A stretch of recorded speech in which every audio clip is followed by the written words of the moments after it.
Bueno, la cuestión es que es esto. Nos pareció una linda idea hacer como una especie de tertulia. A mí siempre la imagen que me vino fue de los escritores, así como se juntaban en los años 50 por las pelis que vi, ¿no?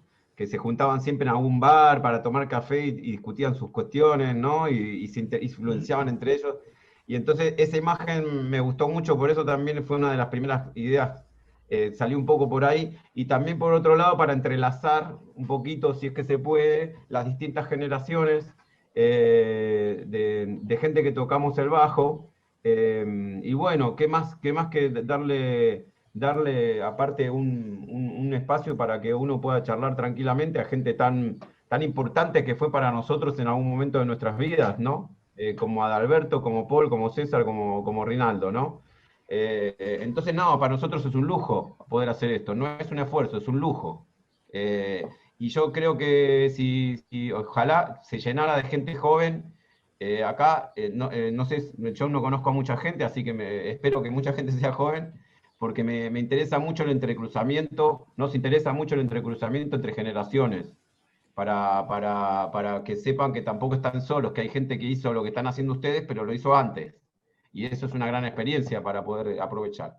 Así que bueno, bienvenidos. Somos unos cuantos. Si querés, vamos arrancando un poco y después que se vaya sumando más gente. ¿Te parece, Máximo? Dale, dale. Ah, Bueno, para Mariano y para mí es un placer, como decíamos, de tener este emprendimiento ya como segundo encuentro. Ya tuvimos un primer encuentro con otros cuatro bajistas muy importantes argentinos, con Carlos Madariaga, con Buki Archela, con Gustavo Gregorio y con Fernando Galimani. Y en este segundo tuvimos la suerte de contar con cuatro grandes bajistas, importantísimos ellos, de distintas épocas, quizás, bueno, Poli y César están más cerca a nivel edad, pero Adalberto y Rinaldo pertenecen, digamos, a generaciones diferentes. Así que me parece que es una charla, va a ser una charla muy interesante. eh, y nada, me parece súper interesante esta charla de café, que de otra manera, si no hubiese estado la pandemia, sería absolutamente imposible juntar a estos cuatro monstruos de la música, más a la cantidad de gente que se va a ir sumando de a poco, ¿no? Bueno, los cuatro bajistas que hemos elegido para este encuentro, para este segundo encuentro, son Adalberto Sebasco, Rinaldo Raffanelli, Paul Dursch y César Franó, puras fulgurantes de nuestro querido bajo eléctrico. Voy a empezar a presentar a los cuatro por un orden que a mí se me ocurrió, que es, como son todos jóvenes con experiencia, digamos, voy a empezar con el joven con más experiencia de ellos, que es el querido Adalberto Sebasco. Adalberto Sebasco en este momento, hace ya muchos años, vive en España, está en Madrid, así que nos está escuchando y viendo desde allá. Hace 20 años, si no me equivoco, ¿no, Adalberto? Sí, van a ser 20 años. Che, quiero 20 aprovechar, años. yo pregunté a ver si me escuchaban, porque quería saludar Sí. que no tuve oportunidad de saludar a César, a Rinaldo y a Paul, este, un y a gusto, todos los Alberto. colegas Bueno, y, igualmente. y colegas y amigos de Argentina y colegas y amigos de España, ¿no? O sea, aprovechar esta posibilidad. Perfecto. Bueno, gracias, Bueno, igualmente. voy a empezar por vos, Adalberto, que Dale. sos el joven con más experiencia, digamos, de los cuatro que están acá. Bueno, Adalberto fue quizás, si no me equivoco yo, uno de los primeros bajistas eléctricos argentinos, y entre su enorme, enorme currículum, yo marqué algunas cosas, porque la verdad que si yo tendría que decir el currículum de los cuatro, me pasaría una hora con cada uno. Entonces voy a tratar de hablar de cuatro o cinco proyectos muy importantes de cada uno. Y en el caso de Adalberto, es muy importante decir que él fue bajista de Astor Piazzolla, del octeto electrónico de Astor Piazzolla. Tocó con el Gato Barbieri, con Leandro Gato Barbieri, saxofonista argentino muy importante, muy importante. En la Mundialmente misma, conocido. en la misma época, estaba haciendo un análisis de época, tocó en el grupo Sanata y Clarificación con Rodolfo Alchurrón, grabó con Enrico Rava, un inmenso trompetista italiano, tocó con el Gordo Fernández, con el Fats Fernández, ha grabado un par de discos con el Fats. Tiene un disco muy importante con Leopoldo Federico y Horacio Malvicino, que se llama Made in Buenos Aires, que yo lo escuché muchísimo. Tiene su proyecto en España personal con su esposa, con Patricia Clark. Y ha sido productor, ha tocado en un montón de comedias musicales también y desarrolló tareas, como dije antes en la charla previa nuestra. Es bajista, tecladista, excelente diría, compositor, arreglador, productor y docente también. Vamos a seguir en orden, de jóvenes con experiencia, le toca a Rinaldo Raffanelli. Rinaldo creo que tocó en 3 grupos que marcaron la historia del rock argentino, comenzando por Color Humano, allá por el año 1972, siguió con Sui Generis, que era quizás en ese momento el grupo más importante del rock argentino a mediados de los 70, y después siguió con el grupo que tenía con David Lebón y Oscar Moro, No, y Juan Polifemo, Rodríguez. y Y Juan Juan Rodríguez, Rodríguez. perdón. Bien. Después, bueno, tocó en Celeste junto a David Lebón, Pedro Aznar, Diego Rapoport y Pomo. Banda Spinetta, con el Flaco, con Gustavo Basterrica y con Luis Cerábolo. Y en la banda Charly García, junto a Charly, por supuesto, a Carlos García López, Celeste Carballo, Mario Serra, entre otros. Ha grabado 2 discos solistas, cosa interesante también. Y también, como en el caso de Adalberto, no solamente toca el bajo, sino que toca la viola. Y también ha sido productor, arreglador de un montón de cosas que no podría nombrar porque son tremendamente largas. Siguiendo en orden, viene Paul Durs. Paul Durs fue bajista de Fito Páez durante 4 años, ha tocado con Luis Alberto Spinetta, Alejandro Lerner, Luis Salinas, Lito Epumer, entre muchísimos otros. Es becado por la Berkeley en Boston, recibiéndose en el año 1990. Ha vivido muchos años en Estados Unidos. Después, por otro lado, me enteré que vivió un tiempo largo en París también. También es compositor, también es autor. Ha tocado en Madre Atómica, uno de los grupos quizás de música instrumental más interesante de la década del 80. Y una cosa que me enteré ayer, que su primer grupo lo tuvo con un niño Andrés Calamaro. Baterista en esa época. Claro, claro, claro. Buenísimo. Y por último, el más niño de todos es César Franó, también bajista muy importante, como estos 3 que nombré, que ha tocado con los músicos del centro, el grupo que tuvo durante muchos años los hermanos Ingaramo, en el cual después tocó Lito Nevia muchos años. Han grabado un par de discos muy importantes. Después tocó con el Flaco, con Spinetta Jade, en 2 discos que yo creo que fueron fundamentales en la historia del Flaco. Después tocó en el disco de 63 con Fito Páez. Después estuvo en España un largo tiempo, vivió allá en España un largo tiempo, desarrollando también una carrera musical interesante. Y también la cantidad de gente con la cual ha tocado César es impresionante. La lista realmente es muy grande.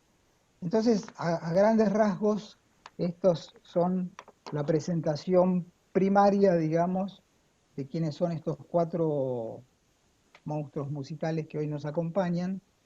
Entonces, la primera consigna que yo quería para ellos es que nos contaran cómo llegaron al bajo eléctrico, porque llegar al bajo eléctrico, quizás en la década del 60, como le pasó a Adalberto, no era muy usual. Entonces, la idea va a ser que yo voy a tirar una consigna, cada uno de los 4 lo va a contestar y después seguiremos con otras preguntas.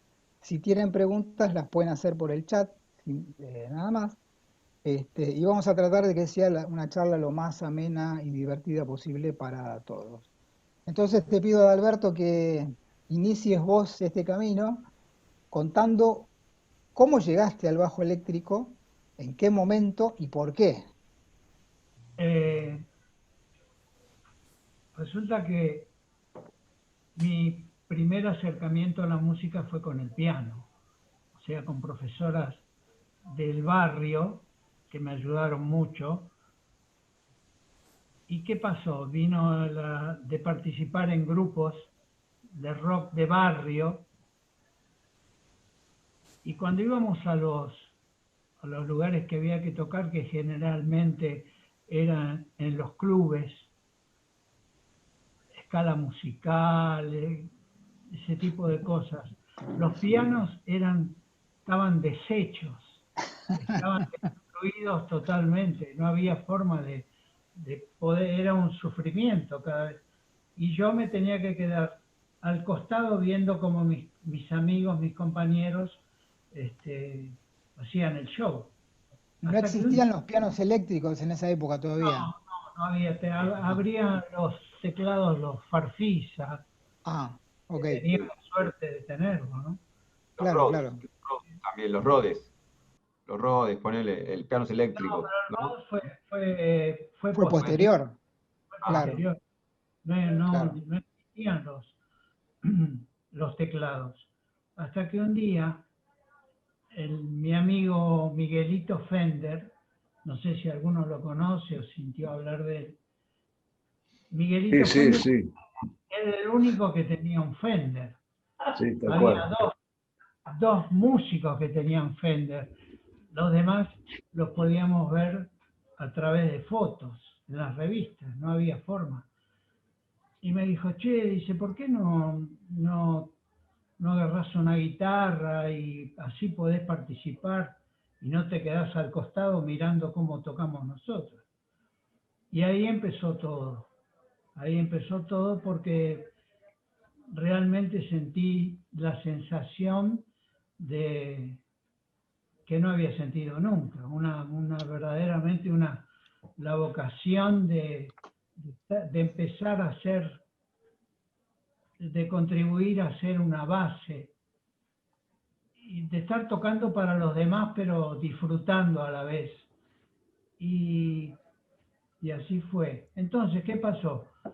Un guitarrista que dejaba la guitarra en casa, agarré y la manoteé y empecé a practicar y cada vez más, cada vez más, cada vez más. Y ahí terminé tocando, no puedo decir que tocaba el bajo, pero me empecé a interesar.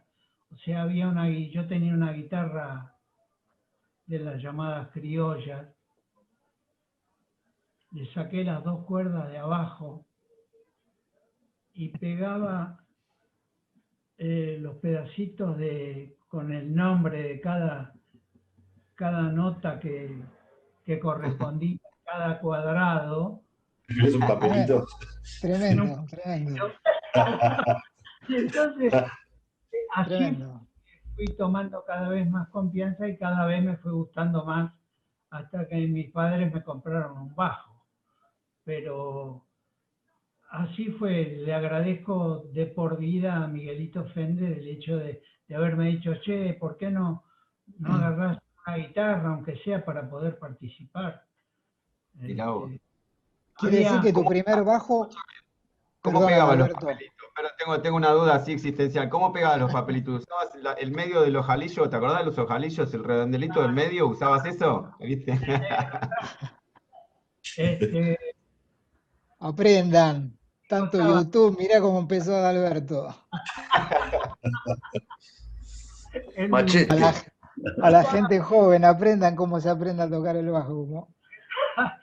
no, porque el profesor, yo me acuerdo que había un amigo, un conocido, que le preguntaba por teléfono qué era lo que había que hacer.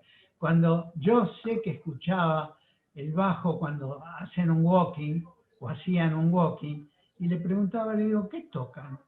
Y él me dijo, mirá, tocan sobre la escala, es como que van improvisando sobre la escala que vos tenés. yo no tenía ni la menor idea de lo que era la escala, ni el cifrado, ni nada por el estilo. Pero era todo a nivel pregunta, porque no había profesores, era muy complicado y creo que no había tampoco la manera de poder conseguir un libro. La Claro. bibliografía era bastante... Pero en esa, perdón, Alberto, en esa época, ¿quién tocaba el bajo ya? ¿Qué Yo, bajista había? mm, yo para mí, digamos, el precursor del bajo eléctrico a nivel trabajo y a nivel poder subsistir del mismo y dar a conocer era Remus. Mario Fernández Ah, Mojarra. Mojarra. Mojarra. Ah, Mojar. Sí. Él fue el primero, digamos. Ya tocaba el bajo acústico y Ah, después empezó a tocar el bajo eléctrico. Adalberto y Remus, Alfredo Remus. Sí, claro, pero él tocaba el bajo acústico mm, Claro. y después pasó y compartió bajo eléctrico y bajo acústico con el tiempo. No era que de entrada él tocó el bien. bajo eléctrico. Quiere decir, Así, Adalberto, que tu primer bajo fue prestado. totalmente, era un Fender que me lo prestaba Miguelito. ¿Por qué cuando no lo usaba me lo dejaba a mí y yo lo llevaba a casa, le pasaba el blend. Le pasaba el blend, Tremendo. lo lustraba, lo miraba, digo, qué lindo que sos, le tiraba piropos al bajo, ¿no? Era maravilloso. Mirá qué bueno. Bueno, Él me buenísimo. Buenísimo, buenísimo. Mirá, estaba Miguelito Fender que tenía su bajo Fender. Había un músico, que yo no sé si se elevó o sigue en la tierra, Quique Viola, que tenía otro bajo Fender. Era un músico que Ah, grababa ya. pero este Miguelito Fender era bajista Sí, claro. o Él tenía un estaba bajo. en la barra de chocolate. Ok. Con Quique Sapia y esa gente. Exactamente. Y estaba Quique Viola, que también tenía un bajo Fender. Que Pero por eran supuesto lo habían traído de Estados Unidos, O supongo, sea que en ¿no? total habría 3 o 4. pero Más no había. como mucho. El bajo de Miguelito Fender se lo compró al bajista de los Hooligans, el grupo mexicano. Ah,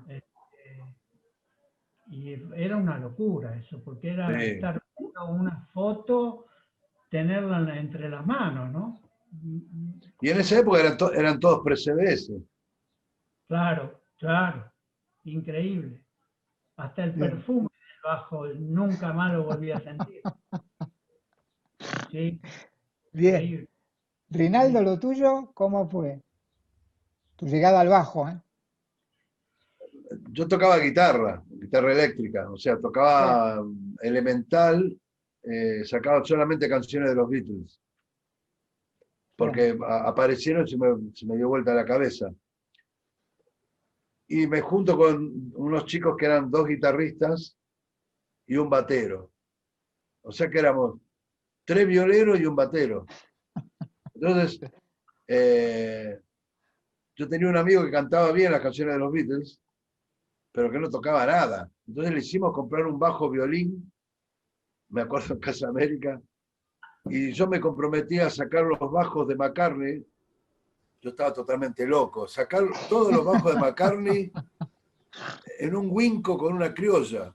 O sea que agudizar el oído para ver que no te piante ninguna nota, pues se escuchaba, viste lo que era el Winco, un alfajor, era Claro, el parlante. Bueno, con claro. la criolla sacando todo, entonces, y este pibe venía a los ensayos, y éramos 3 violas, bajo, y sonaba medio cargado, así, ¿viste? Pero faltaba, porque era medio delirante, y no era músico, nosotros lo queremos hacer música, pero yo se lo pasaba a él y él los tocaba con el muñón, ¿viste? Lo tocaba mal, o sea. Entonces cuando él no venía, como estaba el bajo ahí, yo agarraba el bajo y tocaba. Hasta que una vez, que faltó también, los otros me dicen, escuchame una cosa, ¿vos viste que cada vez que falta este pibe y vos agarrás el bajo suena mejor la banda? Digo, ¿qué me querés decir? Digo, no, aparte de los Beatles eran 4, no 5. ¿Qué me quieren decir? Y vos que estás todo el tiempo corrigiéndolo, sacándoles, te aprendiste todos los temas de Paul para pasárselo a él que los toca mal, vos lo tocas mejor, ¿por qué no tocas vos el bajo? Y terminé tocando el bajo. ¿Y qué bajo era ese? O sea, yo soy de la idea de que el músico no elige al instrumento, sino que el instrumento elige al músico, por el tema de Qué las, loco, interesante eso. ¿viste? De las afinidades naturales. Yo, por ejemplo, con la guitarra y con el piano me llevo bárbaro, pero me siento en una batería y hago chimpún, no puedo hacer absolutamente nada. O sea, y he escrito arreglos complicados para batería, pero de ahí a que yo poder tocar no me eligió la batería, ni el contrabajo. Yo he tocado fretless sin problema, pero con el contrabajo no sé. ¿Y ese primer bajo? No me eligieron a mí. ¿Y ese primer bajo, Rinaldo, cuál era? ¿Qué era? Bueno, terminé comprándole ese bajito, un bajito Hollywood de Casa América con forma de violín, porque la onda era imitar a McCartney. Era un pedito, era un grave tibio.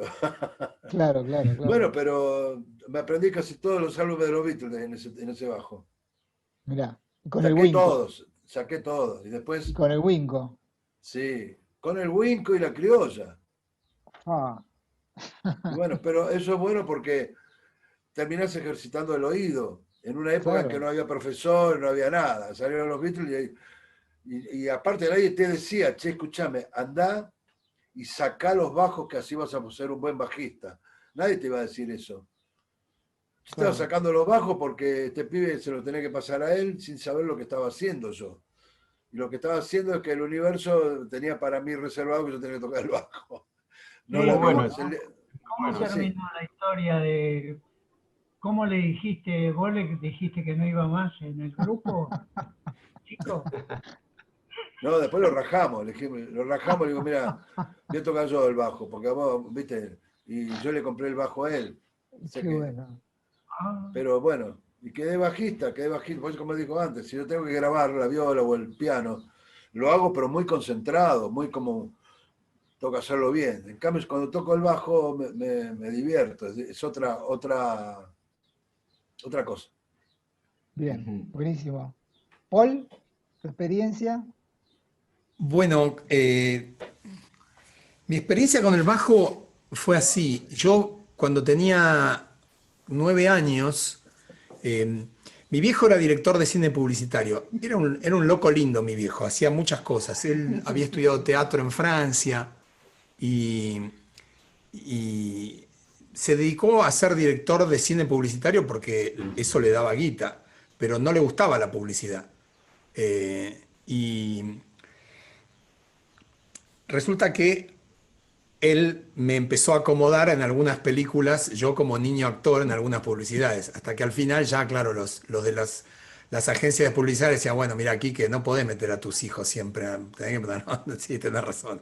Y ahí, bueno, dejé de actuar en las películas. Pero digamos que mi viejo me entrenó para el teatro, yo empecé a hacer teatro de niño y mi viejo me puso en una película que era un documental de la Secretaría de Turismo, que no sé si sigue existiendo, de la Nación Argentina, que era un crucero que iba a la Antártida. Eso no existió más. Era un crucero con pasajeros que iba a la Antártida.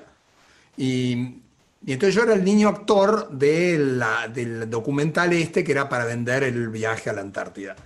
Y en el barco había un grupo que tocaba música beat, que en aquella época no le decíamos rock, era música beat. Claro. Se llamaban Los Icebergs. Y yo a la noche no podía ir a la discoteca porque tenía 9 años, o 8, 9 años. Entonces no podía ir a la noche a la discoteca. Entonces iba a ver los ensayos a la tarde. Y ahí me sentaba al lado de una heladera Ampeg. Y claro, cuando tocaba el bajista yo sentía que vibraba todo mi cuerpo. Y dije, chao, yo quiero tocar este instrumento. Me hace vibrar todo, está buenísimo. Pero tuve que esperar un montón de años hasta tener un bajo. Porque mi viejo ni loco quería que yo tocara el bajo. Me dice, si querés ser músico, estudiá música clásica, toca el violonchelo, toca el piano, no sé qué, bueno. Y yo Es un conseguí hombre una flauta serio. dulce y entonces, claro, para mí mi instrumento era la flauta dulce que la aprendí a tocar solo. Claro. Y un buen día lo conocimos a Andrés Calamaro a través de... Armamos un grupito en la escuela secundaria, yo tendría 15 años, y nos gustaba Yes, entonces yo hacía de John Anderson, ¿no? Y tocaba la flauta, y nos poníamos túnicas, y ensayábamos en el living de Andrés Teocharidi, se llamaba, tecladista, que murió en el año 86. Y, y bueno, y un día qué sé yo, Andrés Teocharidis nos presentó a Andrés Calamaro, que se metió de polizonte en nuestra escuela, se coló en el colegio, a la clase de música, a tocar el piano, y, y un día me llamó Andrés Calamaro y me dijo que si quería tocar el bajo en un grupo que tenía que se llamaba Dogma, y ahí me conseguí un Cook, violín, y ahí empecé a tocar con Andrés y él tocaba la batería. Y así empecé, y después, bueno, eso fue en el año 75, 76, 76, 76. Y ensayábamos en el estudio de cine que tenía mi viejo en un pasaje que lo demolieron, lamentablemente, un pasaje muy lindo acá en Buenos Aires, pasaje Ciber, no sé si lo recuerdan, estaba ahí cerca en el Bajo de Libertador, por Recoleta. Ahora hay una estación de servicio ahí. Ah, qué Donde está la lindo. 9 de julio, ahí para ampliar la 9 de Ah, julio, parecía Roma, es un pasaje lindísimo. Bueno, mi viejo tenía como un estudio de cine ahí, y ahí ensayábamos con Andrés Calamaro, y bueno, ese fue mi primer contacto con el bajo, fue un Cook violín. qué loco, ¿no? Y Qué bueno, loco. obvio, para mí los Beatles también, yo empecé con los Beatles, eh, y después con Andrés tocando rock, pero una vez que descubrí la música de Brasil y el jazz y el funk, para mí no hubo vuelta atrás en ese sentido, musicalmente. Claro. Buenísimo. César, Bueno, yo empecé también desde bastante chico porque mi papá era músico, tocaba en la banda del Palomar, tocaba oboe, y mi mamá también tocaba el piano. Ella no era que tocaba en un lugar, pero tocaba en casa, estudiaba el piano, y en casa se escuchaba un montón de música y venían un montón de amigos de ellos músicos, entonces yo estaba muy en contacto con eso. Y después cuando nos fuimos a vivir a Córdoba, yo ya había estado tocando un poco la guitarra criolla y eso, pero bueno, me hice amigo de Oscar Feldman, que me llevó a su banda que ensayaban ahí en un barrio de Córdoba, y bueno, y le faltaba el bajista, ¿no? Entonces yo me...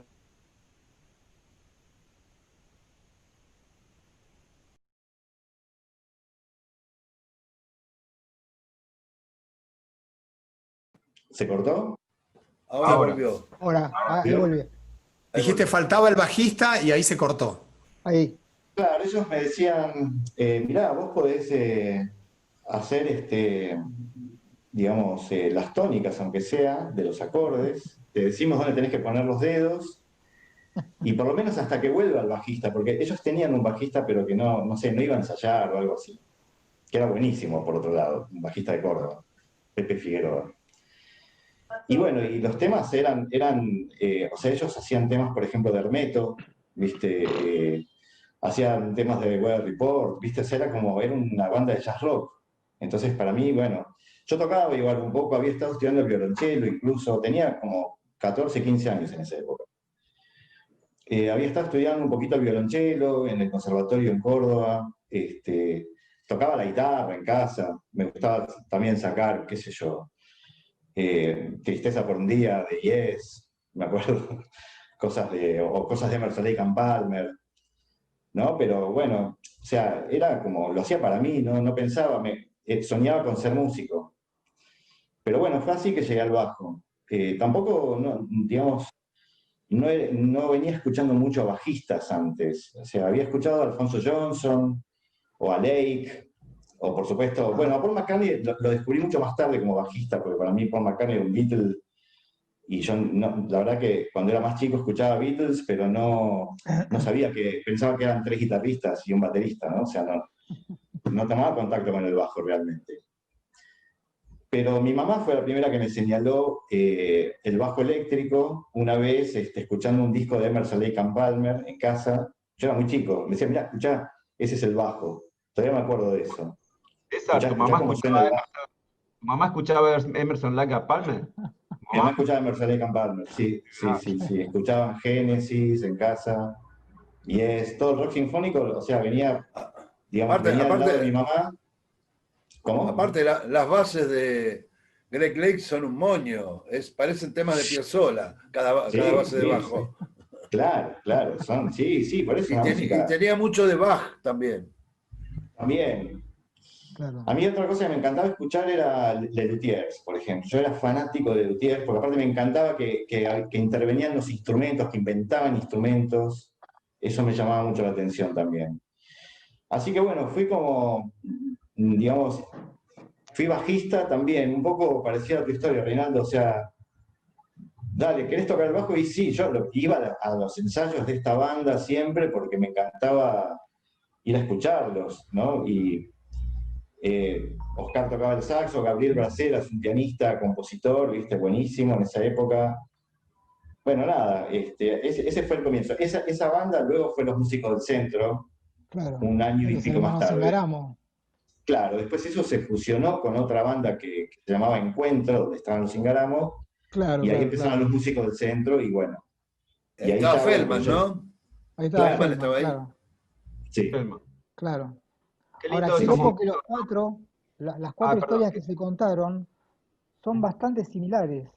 Ujú. Llegaron al bajo por distintos lugares y en ninguno de los cuatro casos fue lo primero que Pero es hicieron, lo que, sino Máximo, lo que te dije antes, tal cual. yo quería ser violero y terminé siendo bajista, ¿entendés? O sea, vos no hiciste nada.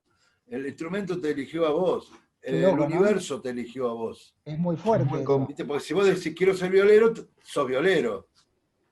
Ahora, si Sí, se te va la guitarra de encima y te aparece un instrumento lleno de misterios, secretos, ¿viste? sí, Y te cambia la capocha, ¿qué va a hacer? sí, También lo tal que tienen cual. los cuatro en común es que tenían tiempos para estar tardes enteras viendo bandas, aún sentaditos en una sala de ensayo, me los imagino, ¿no? Que hoy en día los pibes más jóvenes Imagínate, toman esos tiempos. No sé si se toman esos tiempos. imagínate una época donde no había mouse ni celulares. No, Tenías que no, tocar la guitarra, tenías que tocar la guitarrita todo el tiempo. Claro, ¿Entendés? O sea, claro, claro. pero qué Bien, fuerte que buenísimo. qué fuerte que esos tiempos que uno se podía tomar de chiquito. Yo me acuerdo también de chico, yo fui músico también así, yendo a ensayos y mirando así, sentado sin hacer nada, ¿no? Pero era el tiempo que uno se tomaba para hacer eso. Pero horas, muchas horas, muchas tardes, ¿no? Y de y repente la sí. gente te está llamando, pero casi porque te veía la cara todo el tiempo. Y decía, uy, este pibe, ¿no? O algo así, ¿no? Un Y poco les El otro pasó. llegaba de todos al bajo. o sea, no había apps o programas que te ayuden a progresar, a evolucionar. Había que rebuscársela. Yo, por ejemplo, recuerdo que en una época tenía el equipo de bajo en mi casa y me prestaron Goodbye the Cream, que en el lado 2 hay una zapada infernal del tema Glad, pero es una zapada donde los tres son tres contrapuntos de tres tipos, nadie se base, están todos en el aire, zapando, e incluso no siempre la tonalidad, ya cruz se iba a la mierda, viste, era una cosa, y yo lo agarraba y ponía el disco, le sacaba los graves a la bandeja y tocaba yo el bajo encima y zapaba con él y terminó y lo ponía de nuevo. Y así lo hacía 4 o 5 veces seguidas, terminaba todo transpirado tocando con Ginger Baker y Clapton. No había ninguna app más que esa, qué sé yo. Tal cual. Como Bueno, decía vamos a seguir Papo, al segundo si punto, ¿les querés tocar, parece? si querés tocar blues, Papo dice, si querés tocar blues, no me digas que escuchás mucha música, porque escuchamos todo. Si querés tocar blues, agarrá un álbum de Albert King y sacá los solos nota por nota de todo el álbum. Ahí tocas blues. Eso le dijo Papo a un tipo una vez que dijo que decía, no, pues yo soy blusero. ¿Blusero de qué? Decía el campo. Y no, yo escucho mucho. ¿Vos escuchás música y pensás que eso te convierte en blusero? Sacate un álbum entero del maestro Albert King, nota por nota, y después hablamos. Vas a entender, en el trayecto de sacarlo vas a entender un montón de cosas que, obvio, bueno, que son conceptos. Bien, buenísimo. Seguimos al segundo punto. Adalberto, yo sé que vos empezaste a tocar con una estrella muy famosa, que vos no la pusiste en el currículum, pero yo sé porque te escuché en una anécdota que vos contaste en un curso que yo hice con vos a comienzos de los 80, que no sé si te acordarás, en el Centro Cultural San Martín, allá por el año 81, 82, que tus comienzos profesionales fueron con una estrella, que es Sandro. Claro, y anteriormente yo estuve que digamos empecé a relacionarme un poco más en trabajos de tipo profesional. El primero fue con Johnny Tedesco. Ah. Después bien. vino Sandro después, haciendo rock, ¿era? Sí. Y mezclado con temas melódicos, ya empezaba a vislumbrarse un poco más el Sandro melódico, ¿no? Pero hacía rock, sí. Y esos primeros comienzos de vos como bajista en el ámbito profesional, ¿qué otra gente se dio? Además de lo que contás de Tedesco y de Sandro. En los comienzos, digo, ¿eh? Sí. Bueno, y ahí ya después con Sandro me empecé a ligar con un grupo que se llamaba Buenos Aires Jazz Quartet, que era un grupo, era un poco free, pero era muy interesante. Estaba Bergali, Astarita, Baraj y yo, un cuarteto. Wow, qué bueno. Trabajábamos mucho, tocábamos mucho. Se presentaba un libro y ahí íbamos a tocar, cosa que después yo nunca más lo vi. Pero era bastante, tocábamos en galerías de arte, muy interesante. Vos, Adalberto, llegaste a tocar quizás en una de las mayores épocas de oro del trabajo musical, ¿no? Digamos que eran los últimos coletazos. La década del 70. Eran. Claro. Había trabajo. Date Mucho. cuenta que me habían hablado para integrar la orquesta de Canal 13 y dije que no, porque me había llamado Piazzolla. Claro. ¿No tenés más chicos? Claro. Y venía a ese nivel la cosa, mucho trabajo había. O sea, formabas parte de una orquesta en un canal de televisión, hacías grabaciones, tocabas en vivo con solistas, tocabas con proyectos de tu grupo o lo que sea, pero no había tiempo de seguir haciendo cosas. Yo me acuerdo que en ese curso que yo tomé con vos contaste una anécdota que en aquella época, cuando vos empezaste a trabajar de músico, vos trabajabas en un banco, ¿puede ser? En una oficina. No, puede ser en una oficina, sí, pero no era un banco, ¿no? Bueno, en una oficina. Y que contaste la anécdota que en un fin de semana, tocando con Sandro, ganabas lo mismo que durante todo un mes en la oficina. Sí, yo aparte le había ido a pedir permiso, a ver si el lunes, porque el tren salía el lunes a la madrugada, si podía faltar.